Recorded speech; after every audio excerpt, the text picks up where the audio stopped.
ये बढ़ते हैं आगे, कुछ और स्टॉक को भी अपने रडार पर लेकर आते हैं और खास तौर पे मेटल स्टॉक्स की चर्चा हम करते हैं क्योंकि मेटल स्टॉक्स जिन्होंने एक अच्छी रैली दिखाई, अब दबाव से गुजरते हुए मेटल शेयरों पर आज प्रेशर नजर आ रहा है।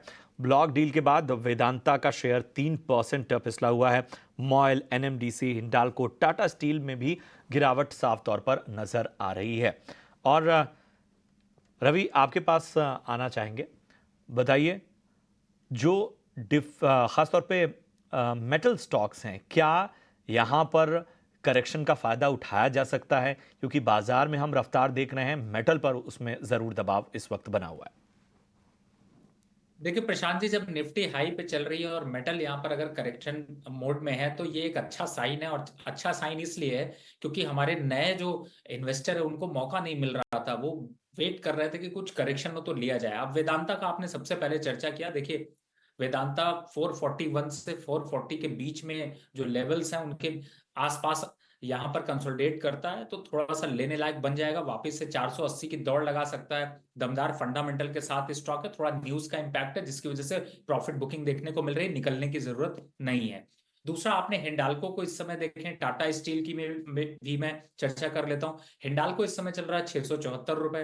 थोड़ी प्रॉफिट बुकिंग और आएगी, लेकिन आपके लिए अट्रैक्शन आ जाएगा कहां पर, 665 और 670 के पास। आप वापस से एंट्री की जो है वो पोजीशन ढूंढ सकते हैं। स्टॉप लॉस 650 का लगाएं। टारगेट अगर देखते हैं तो 710 के आपको फिर से आते हुए नजर आएंगे। दूसरी तरफ छोटे बड़े स्टॉक्स की तरफ जाते हैं, जैसे कि टाटा स्टील है, नेशनल एल्यूमिनियम है, सेल है। इनमें भी आज अच्छी प्रॉफिट बुकिंग देखने को मिल रही और ये अच्छे साइन है कि आपको एवरेज करने और फ्रेश जो है वो बाइंग करने का मौका मिल रहा है। टाटा स्टील में थोड़ा रुकिए, 160 टू 165 के बीच आने दीजिए, वहां पर आप भर के आप स्टॉक ले सकते हैं। सेल की बात कर लेते हैं तो 140 के आसपास, अभी 145 चल रहा है। सेल 140 के आसपास आता है तो वहां पर अट्रैक्शन आ जाएगा और अपसाइड टारगेट फिर से वापस 165-70 के टारगेट देखने को मिलेंगे। दूसरी तरफ नेशनल एल्यूमिनियम में थोड़ा सा प्रॉफिट बुक करना है अगर, तो यहां पर बुक कर सकते हैं। इसमें थोड़ा सा और लोअर लेवल देखने को मिलेंगे, लगभग 175 तक के। तो जिन लोगों ने रखा है उनको प्रॉफिट बुक करना चाहिए और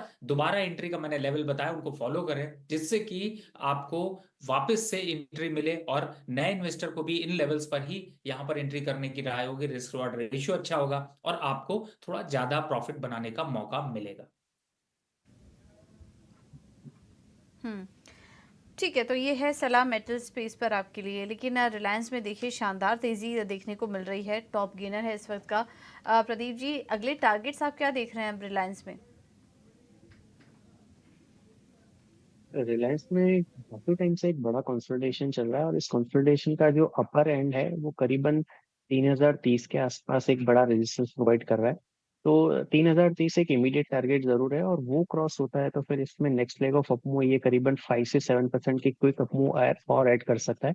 ओवरऑल फॉर्मेशन को देखते हुए और जिस तरह से लार्ज कैप्स ने इस रैली की कमान संभाली है तो इस ब्रेकआउट के काफी अच्छे चांसेस मैं आगे चल के देखता हूँ।